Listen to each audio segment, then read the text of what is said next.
Alright, I'm helping a customer troubleshoot a Dungeons & Dragons Premium with some switches that aren't working.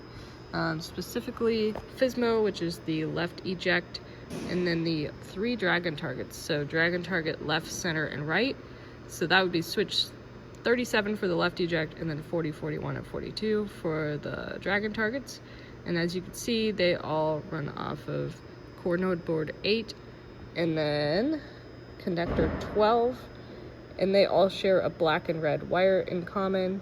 And then I also noticed while I was in here, there's one other switch mentioned that runs off of node 8, C and 12 in that black and red wire. So I'd probably look at that too. Whenever you have switches that are chained together with the same wire, sometimes it helps to look at all of them, because it could be broken on one switch and it could be affecting other switches down the line. So we're going to look at those items. Let's go over to the game.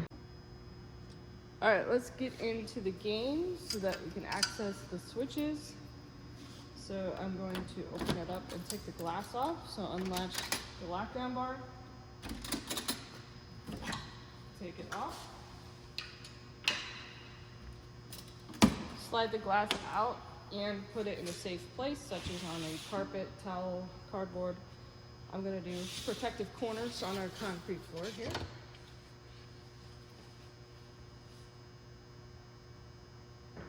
And I'm going to power the game on so we can run a switch test and verify which switches aren't working. Now that the game's on, I'm going to open the coin door, pull the interlock switch so I can run my tests, and use these buttons to navigate the menu. So we have a black button for enter, a right red button, a left red button, and a green back button. So black button to enter, black button again, and then right red button to go to diagnostics, black button to enter, black button to enter switch test, and then black button to enter, and then black button to enter switch test with history. Okay, I'm gonna grab a ball to be able to test the Fismo shot. If you want to, you can pop the interlock switch in to disable the high voltage, and then put your hand in here, go like this, and pop the ball out. And then you can pop this back out. Okay, I got a ball in hand, so I'm gonna put it in the Fismo shot here. Okay, so it's doing the switch test with history, but that one's called the left eject. I obviously hit a bunch of things while the ball was auto-launching and doing various things, but I'll show you again. See how it pops up as left eject? So you can use that to verify if that's working or not. It sounds like it's not working for this customer. Now let's look at dragon targets left, middle, and right. Dragon target left, you can just push it with your hand if you want. Dragon target center, and dragon target right. So that's how you verify that those are working or not. And since in the manual it also lists the upper right end of stroke switch, here's how you would test that. So push the right flipper button. You'll see it says up, right flipper button, and if I release, it says up, right flipper EOS. So that's how you verify if that is working or not. All right, let's look at the wires associated with those switches underneath. To do that, let's go ahead and turn the game off. It doesn't need to be on for this. And pop the balls out so we can lift the playfield without them falling down. Dungeons & Dragons Premium is a little bit different than some of the other games because it does have 8 balls total. But typically it stages 5 of them in the main trough, and it can have up to 3 in the dragon. So let's see how many are in here. That's all. So I've popped out 5 balls total, and that tells me the other 3 on the dragon. I'm just gonna leave them in there. I mean, you could kick them out in the menu, but so far I've been able to just leave them in there. Now I'm gonna lift the playfield. So I'm gonna pull from right here, pull up, grab the metal service rails, gently pull the playfield forward over the bump. Then it'll counter another stop, and that's where you fold it back. Don't fold it forward. You'll hear the balls in the dragon falling backwards. As long as you're gentle, I don't think there's really any issue with that. let's look at these switches underneath now. First, we're looking at the left E-jack, otherwise known as FSMO. This is the switch for that. So make sure both wires are attached to the switch. You should be able to pull on them and have them not easily pop off. I would focus on the black one. So we got a black one, and that's gonna go through this connector right here. So make sure that's in the connector, doesn't easily pull out. The connector is connected. And then, as you'll see, it comes out here as black with red. That's the color we saw in the manual, so that's the one that we're focused on. Make sure it looks like, basically these two wires should be crimped together in a metal terminal and then clicked into this connector.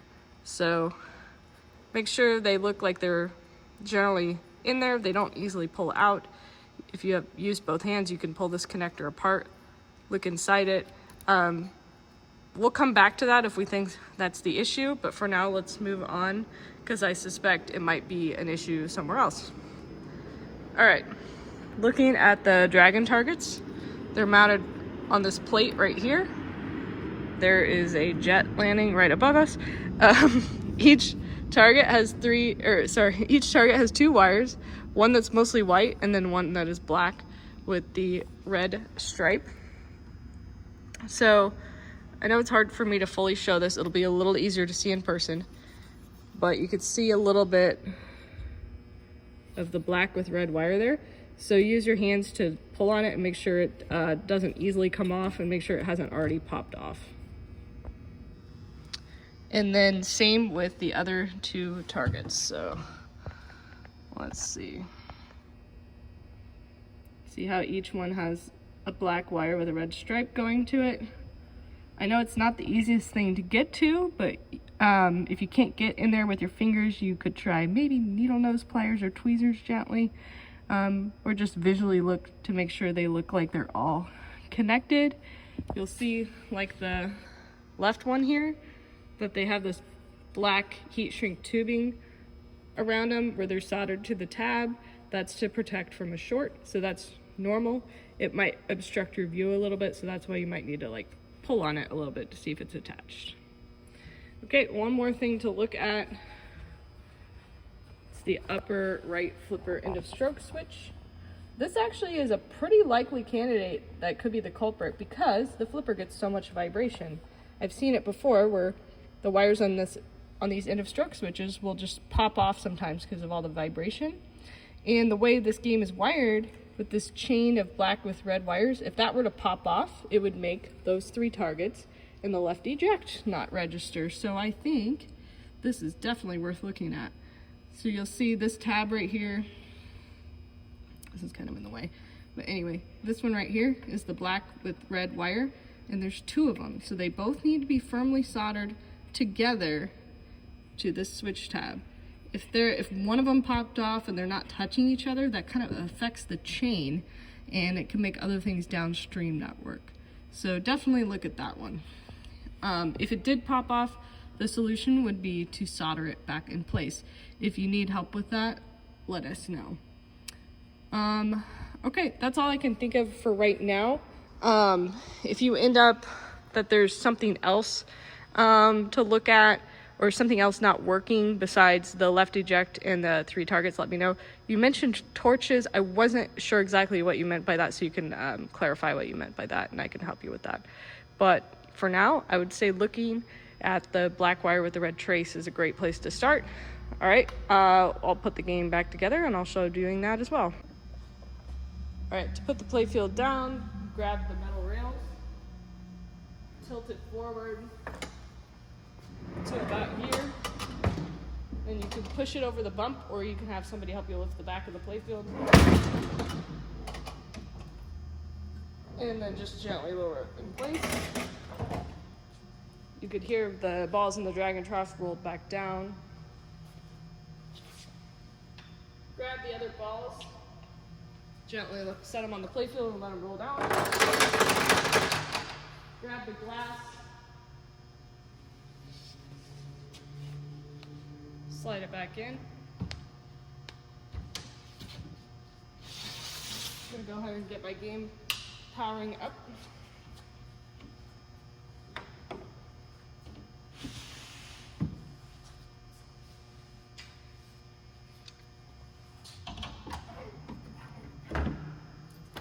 Open the coin door, latch the lockdown door.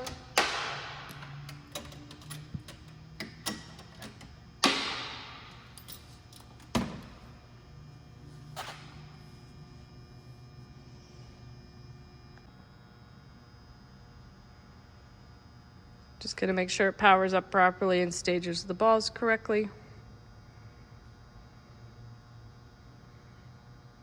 Okay. If more than 5 balls are down here, it'll launch more balls to reload the Dragon Trough. If your game doesn't start for some reason, I would just check and see if those balls in the Dragon Trough are sensing accurately. I've never had that happen before, but I'm just kind of, so pull the interlock, trying to head off if there's any issues that were caused by raising the playfield. Black button to enter, black button, right red button for diagnostics. Back. Right red button to highlight device test, black button to enter, and then I think it's just dragon, so enter on dragon, and there we go. That's what it should look like. Trough in 3 solid yellow squares. If it doesn't look like that, you might need to jiggle things just to get those balls to settle back in there. All right, that's all for now. We'll be in touch.